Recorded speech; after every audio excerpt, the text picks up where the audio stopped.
Welcome to GLEAM, the best interview.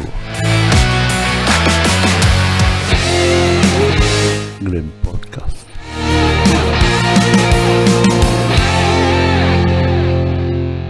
Welcome everyone to another deep dive. Today we're exploring something kind of different, kind of out there, quantum aromatherapy. Quantum aromatherapy. Yeah, so get this, right? We found this audio and it's all about combining aromatherapy, essential oils and all that with like cutting edge physics. Wow. Yeah, I know, right? Definitely piqued my interest. So no better time than now to dive in. What exactly is quantum aromatherapy? Like, what makes it different from, regular aromatherapy? Okay, well, imagine you've got, let's say, some lavender oil diffusing. Yeah. Smells great, right? Maybe even relaxing. But what if it's not just the scent? Okay. What if the lavender is actually like interacting with your body's energy on a quantum level? All right, and now you're speaking my language, but we gotta back up a bit for those who might be new to all this. Sure. What's like aromatherapy 101? So traditional aromatherapy, it's all about these essential oils, right? You've got your lavender, eucalyptus, chamomile, tons of them. They're concentrated extracts from plants. And people have been using them for ages, believing they can like impact your mood, your energy, even help with sleep or certain ailments. Right, like everyone knows lavender is supposed to be calming, or eucalyptus can help if you're all stuffed up. Exactly. And the idea is these oils work their magic through your sense of smell, maybe even by getting absorbed into your bloodstream through the skin. But then you've got quantum aromatherapy, which takes it a step further. Okay, because now we're bringing quantum physics into the mix. And I'll be honest, quantum anything usually makes my head spin a little. Can you give us the crash course, explain it like I'm 5 version? Okay, how's this? Imagine the universe is like a giant orchestra, right? And everything, us included, is vibrating at its own frequency, making this like symphony of energy. I like it. Quantum physics basically says everything's connected through this energy. And get this, even our thoughts, our intentions can actually influence how this energy behaves. Whoa. So are they saying that these essential oils, they have their own like unique vibes, and those vibes are somehow harmonizing with our energy field or something? That's the idea. It's not just the chemical makeup, it's their vibrational energy that supposedly interacts with us on this whole other level. Okay, I think I'm following so far, but what about the how of it all? If I'm inhaling lavender or rubbing on some tea tree oil, how does that actually turn into quantum healing? So the audio highlights 2 main ways this is supposed to work. First, there's inhalation, right? You breathe in that essential oil, the molecules go up your nose, interact with your olfactory system, which links directly to your limbic system. And the limbic system, that's all the the feels, right? The happy chemicals, that whole deal. You got it. And that's where they're saying the quantum connection happens. The vibrational energy of the oil, it resonates with your brain waves in that part of your brain. And that affects your mood, maybe even your thoughts. Okay, yeah, that kind of makes sense in a very out there kind of way. What about absorption through the skin, though? They talk about that too, right? Right. When you apply diluted essential oils to your skin, always diluted, by the way, the molecules can get absorbed into your bloodstream. And eventually they're reaching different parts of your body. And that's where the idea of energy fields comes in. Like auras and chakras and all that. Some people use those terms, yeah. Yeah. The idea is our bodies have these energy fields that are affected by our physical and emotional well-being. And they believe that essential oils can actually interact with and influence these fields. So it's like fine-tuning our energy fields with essential oils, like adjusting an antenna to get a clearer signal or something. Exactly. I like that. But I gotta ask, is there actual science to back this up? Or is it more of a, we believe it works, so it feels like it works kind of thing? That is the million-dollar question, and it's something we'll definitely be unpacking more. There's definitely growing interest in how consciousness and quantum physics might intersect. Right. But research specifically on quantum aromatherapy, still super early stages. Okay, yeah. So let's dig a little deeper, shall we, and see what we can uncover. Think about how long people have used things like crystals or certain sound frequencies for healing, right? Right. Now we're talking about essential oils and this audio saying, hey, maybe they're interacting with us on this whole other energy level. Makes you wonder what else we might discover as we learn more about these subtle energies. Totally. It's exciting, but also kind of intimidating to think we've like barely scratched the surface of understanding how any of this really works. But you said research specifically on quantum aromatherapy is limited. What evidence do they give in the audio to back up their claims? Well, they do say that, scientific validation is still in the early stages. A lot of what they're basing this on is anecdotal evidence, like people's personal stories, how it's worked for them. Okay. And those stories can be powerful, right? Right. Especially for the people who've experienced something positive. But we got to remember, anecdotal evidence, it isn't really scientific proof. Right. Just because like your aunt's hairdresser swears by some essential oil blend for better sleep doesn't necessarily mean it'll work for everyone, or even like that there's a scientific reason why it might have worked for her. Exactly. But there is some interesting research that's starting to emerge, stuff that kind of touches on these bigger concepts. For example, there have been studies using EEGs to look at how essential oils affect brainwave activity. Interesting. And some of them, they've actually shown certain oils, like that lavender we were talking about earlier, they can promote alpha brainwave patterns.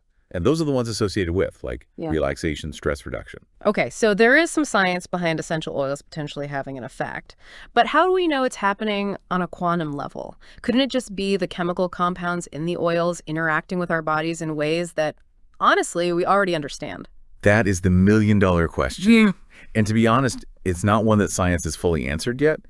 It's hard right now to separate those potential physiological effects of the oils, things we can measure like brain waves or hormone levels, from the more, let's say, esoteric claims about vibrational energy and quantum stuff. Right. Like trying to untangle two superfine threads that someone's gone and woven together. Okay. Yeah, that's a good analogy. So how do we, as curious listeners, but also critical thinkers, how do we make sense of all this? Because there's a lot of cool stuff out there, but also a lot of potential for like misinformation, especially in the wellness world. What are some red flags to watch out for? Such a good question. Because it's easy to get caught up in the excitement of new ideas, especially when they're promising, like easy healing or unlocking your hidden potential, all that. But we got to be smart about it. Approach these claims with a critical eye, right? For sure. One of the biggest red flags. Claims that sound too good to be true, like this one essential oil will cure everything, or instantly change your energy, change your life. Yeah, if it sounds too good to be true, it probably is. Good life advice in general, really. Yeah. What else should we be wary of? Promises of quick fixes, that's another big one. Yeah. Real change, whether it's your health, your well-being, whatever, it takes time, takes effort. So be wary of anyone saying a single product, a single practice is some kind of magic bullet. And I can't stress this enough. Always do your research. Yeah. Look for evidence-based information. Talk to qualified professionals. Don't be afraid to ask questions. Speaking of research, the audio mentions there's research going on in this field. Like, where could we see more scientific exploration of these ideas in the future? What would it even take to, like, prove or disprove the claims of quantum aromatherapy? See, that's where it gets really interesting. If we could find a way to directly measure these subtle energies, auras, energy fields, whatever we want to call them, that could totally change how we understand how our bodies interact with like everything around us. Right. Imagine being able to see how our energy fields change based on, I don't know, different essential oils or even just our thoughts. That would be wild, like opening up a whole new dimension of understanding about ourselves and the universe. Kind of blows my mind a little. Right. It's huge. But until we can actually measure, quantify these energies in a concrete way, it's going to be really hard to say for sure if and how they're at play in something like quantum aromatherapy. Doesn't mean it's not worth exploring, though. I hear that. Keep an open mind, but also like a healthy dose of skepticism too. So as we get further into this quantum aromatherapy deep dive, I'm really curious about the practical stuff. Let's say someone's listening and they're intrigued. What are some ways they can actually try these ideas out? Even if, the science isn't totally there yet. It's interesting, right? Because even if you're not totally sold on the whole quantum thing, you're still, practicing aromatherapy. And that has its own benefits. But if you are into the quantum idea, it's about being really intentional with it. Okay, so it's not just like putting some lavender oil in the diffuser before bed because you heard it's good for sleep. It's more like you're choosing it specifically because you want to feel calmer and sleep better. Right. It's going from passive to active. You're consciously like directing your energy and aligning it with whatever oil you're using. Gotcha. I can see how that could make a difference, even if it's like the placebo effect, right? Our minds are powerful, but how do you actually do that? The audio talked about some specific techniques. Yeah. They talked about visualization, affirmations, things like that. Like, let's say you're feeling anxious and you want to use some grounding oils. Okay. So maybe you pick sandalwood or vetiver. Both good for grounding. And then what? You just like sit there and sniff it while thinking about feeling grounded. You could, but they take it further. Yeah. Imagine like breathing it in and visualizing its energy spreading through your body. Grounding it like you're a tree or something. Oh, I like that. Right. You can even say affirmations to yourself. I am grounded. I am centered. Stuff like that.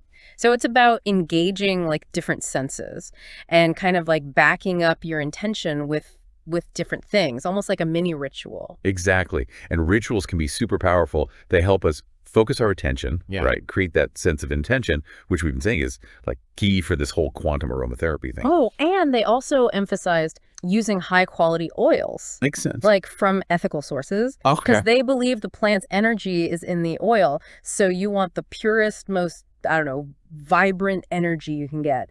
Yeah. And I'd imagine it's also about, supporting sustainability, making sure that people growing and harvesting these plants are treated fairly. Oh, absolutely. It's all connected. So where does this all leave us? Any final thoughts for our listeners as they, explore the world of quantum aromatherapy? I think the biggest thing is it's a journey, right? Not a destination. There's no right or wrong way to do it. What works for one person might not work for another. Just be open to experimenting, be curious, and honestly, trust your gut. If it feels right, go for it. If something feels off, try something else. I love that. Trust your intuition. Be open to the possibilities. And have fun with it. Great note to end on. This has been a really interesting deep dive. I hope everyone listening enjoyed exploring quantum aromatherapy with us. Who knew essential oils could be so, complex? Right. Whether you're like an aromatherapy pro or just starting out, hopefully this got you thinking about intention, and how everything's connected in ways we don't even fully get yet. If you're feeling inspired, try out some quantum aromatherapy rituals. Let us know how it goes. Connect with us on social media. Share your thoughts. Until next time, everyone, keep those minds open, keep exploring, and remember, the universe is full of surprises. GLEAM Podcast.